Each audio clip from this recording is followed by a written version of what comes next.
Assalamualaikum warahmatullahi wabarakatuh. Salam sejahtera untuk kita semua. Sahabat pembelajar, jumpa lagi di IAS channel belajar. Kali ini kita akan melanjutkan pembelajaran kita terkait dengan pengauditan 1 ya, tentang materialitas, risiko audit, dan strategi audit awal. Pada video sebelumnya sudah kita bahas tentang materialitas.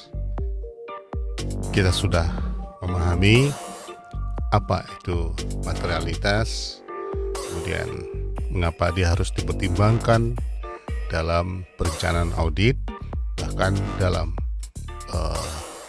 pelaksanaan audit hingga pengambilan keputusan terkait dengan pendapat auditor mengenai kewajaran laporan keuangan. Nah, kali ini kita akan lanjutkan membahas mengenai risiko audit.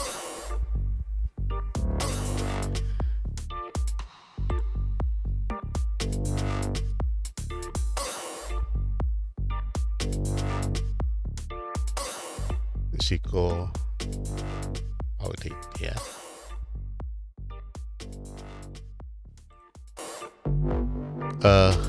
Semua pekerjaan, semua kegiatan, baik yang tujuannya untuk yang kepentingan apa saja ya, selalu mengandung risiko. Apalagi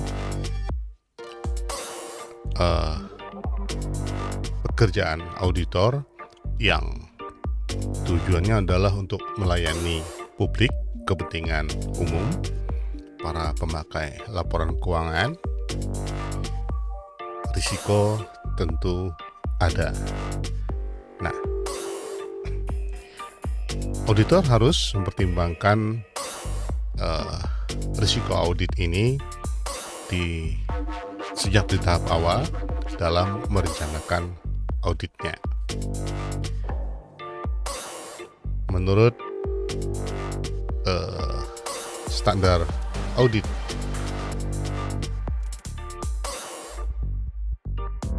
ya, seksi 312 ya, standar audit seksi 312 tentang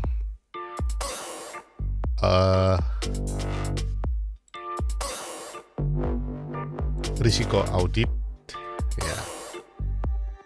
Ini tentang risiko audit dan materialitas dalam pelaksanaan audit. Mengatakan risiko audit adalah risiko yang terjadi dalam hal auditor tanpa disadari tidak memodifikasi pendapatnya sebagaimana mestinya atas suatu laporan keuangan yang mengandung salah saji material.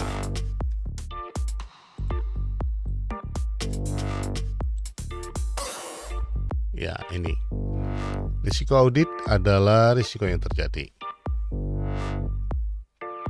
dalam hal auditor tanpa disadari ya,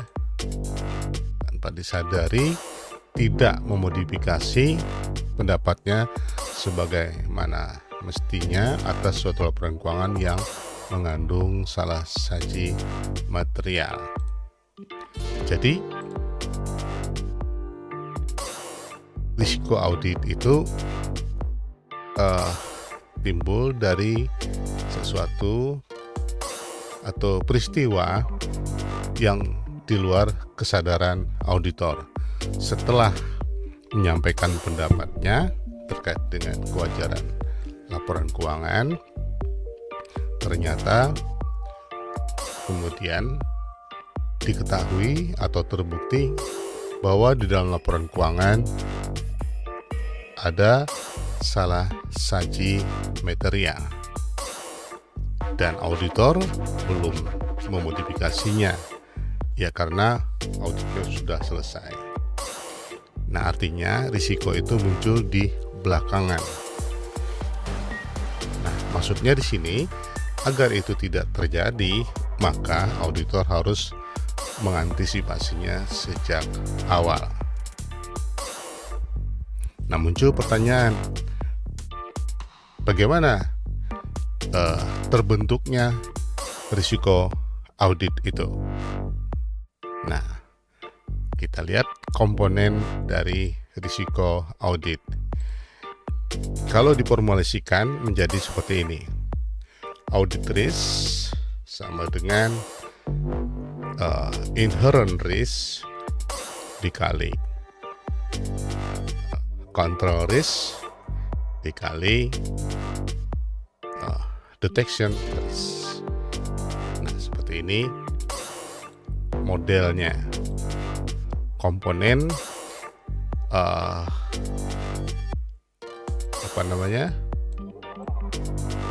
komponen audit risk yang terjadi.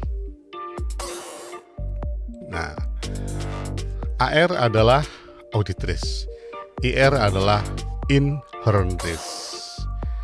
Inherent risk, ya. Jadi inherent risk atau risiko melekat, atau ada juga yang menyebut risiko bawaan. Nah, ini terjadi atau terbentuk dari karakteristik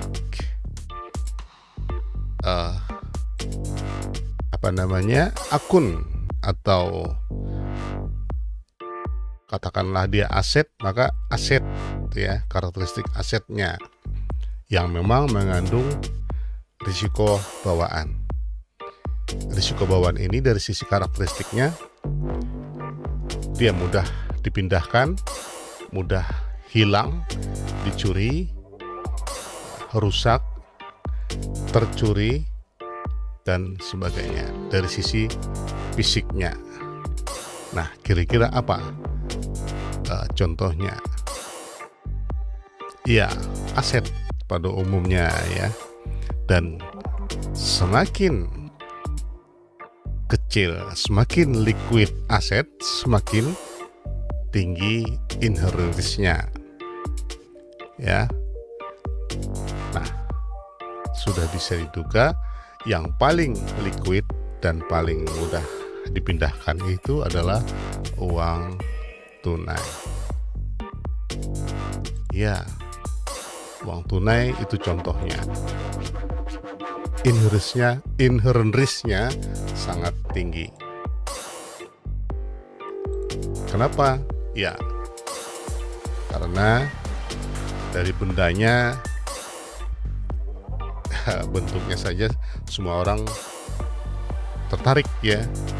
Anda coba saja, ada uang 100.000, keluarkan dari dompet Anda, coba taruh di pinggir jalan, tinggalkan dalam waktu nggak usah satu jam, 10 menit saja di tengah keramaian, kira-kira masih bertahan nggak uang tunainya?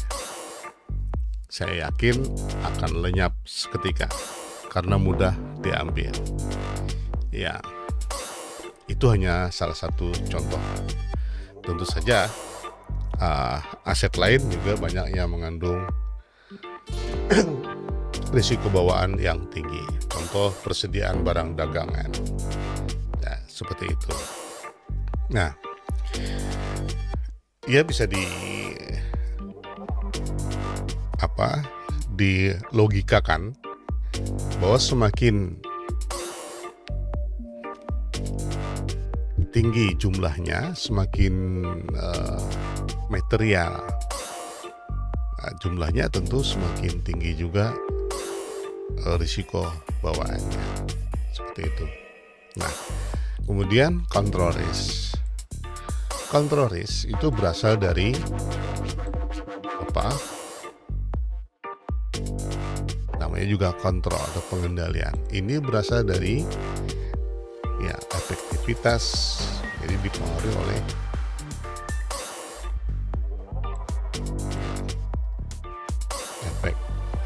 efektivitas pengendalian intern. Ya, jadi semakin efektif internal kontrolnya,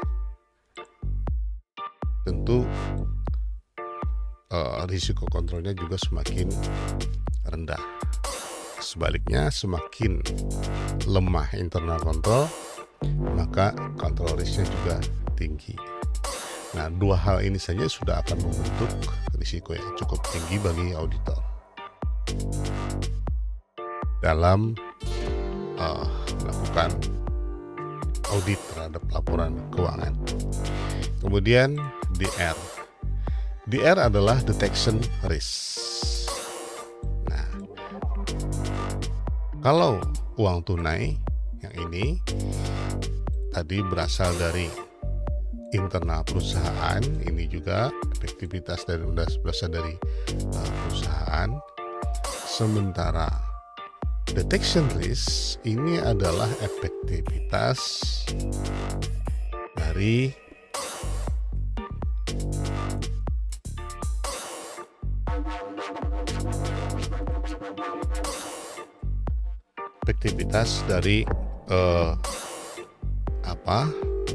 prosedur audit, terutama ya prosedur audit yang dijalankan oleh auditor dalam menjalankan auditnya. Tentu saja bukan hanya itu, bisa jadi misalnya pengalaman ya, pengalaman audit, apalagi luasnya lingkup audit ya, efektivitas tim audit, karena tim audit itu kan ada timnya. Kalau itu tidak berjalan ya, supervisinya juga berbahaya, supervisi tim audit ya. Nah, intinya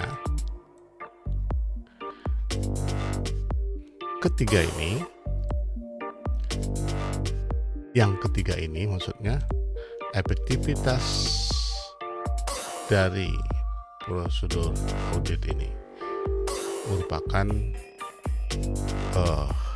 risiko yang berasal dari auditornya sendiri. Sementara inherent risk dan control risk tadi ini berasal dari klien.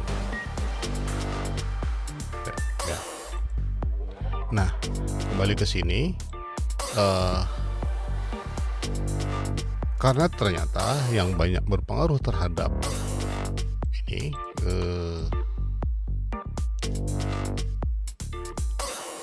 audit risk ini adalah DR yang berasal dari auditor sendiri.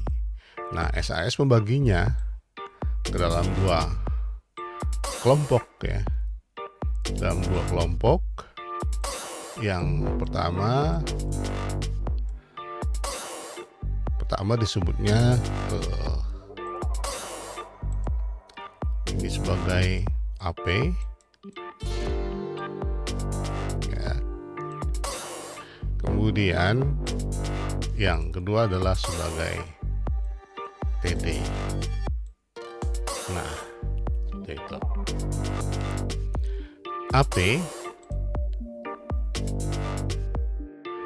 adalah kemampuan auditor di dalam menganalisis di dalam prosedur-prosedur auditnya. Ini berasal dari analytical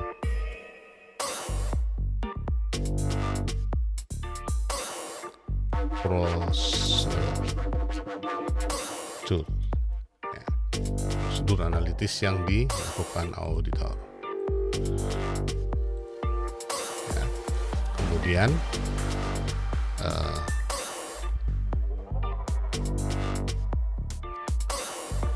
TD adalah pengujian saldo, pengujian transaksi yang dilakukan oleh auditor atau disebut test of detail. Nah, itu. Nah, jadi pada dasarnya komponen dari audit risk itu sendiri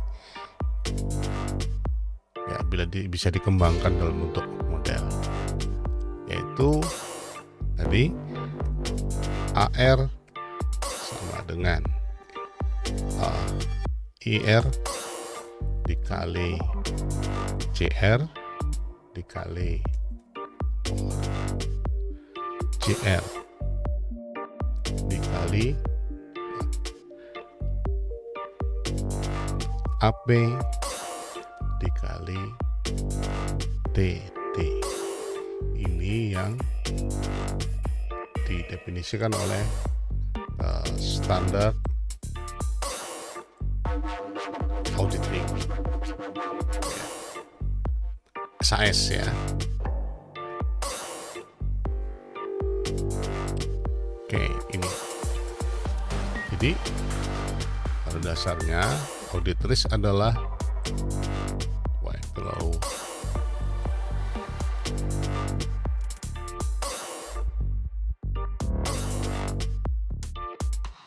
bersumber atau komponennya bersumber dari inherent risk, control risk, analytical prosedur, dan test of detail yang dilakukan oleh auditor. Kelemahan atau ketidakmampuan auditor menjalankan prosedur-prosedur auditnya sehingga tidak mampu menemukan adanya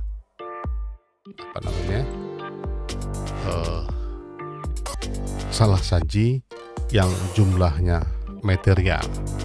Nah, ketidakmampuan itu akan meningkatkan risiko audit bagi auditor yang berasal dari sebenarnya dari detection risk, ketidakmampuan mendeteksi adanya salah saja yang material tadi. Nah, bagaimana melakukan assessing terhadap komponen-komponen audit risk itu sendiri? Nah, pertama, auditor melakukan penilaian risiko bawaan terkait dengan hal-hal yang mungkin memiliki dampak yang mendalam terhadap asersi untuk semua atau banyak akun, dan hal-hal yang hanya berkaitan dengan asersi spesifik untuk suatu akun spesifik, akun tertentu maksudnya.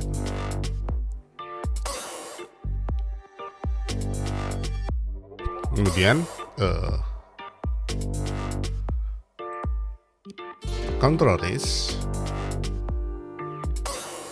Secara normal, auditor menentukan bahwa untuk setiap asersi dalam tahap perencanaan audit, penilaian tingkat yang direncanakan berdasarkan pada asumsi-asumsi mengenai efektivitas dari rancangan dan pengoperasian bagian pengendalian internet klien yang relevan. Nah, sementara yang ketiga adalah detection risk yang terdiri dari tadi analytical prosedur dan test of detail. Ini dinyatakan dalam bentuk suatu kombinasi dari risiko prosedur analitis dan risiko pengujian rinci. Jadi saya kira itu terkait dengan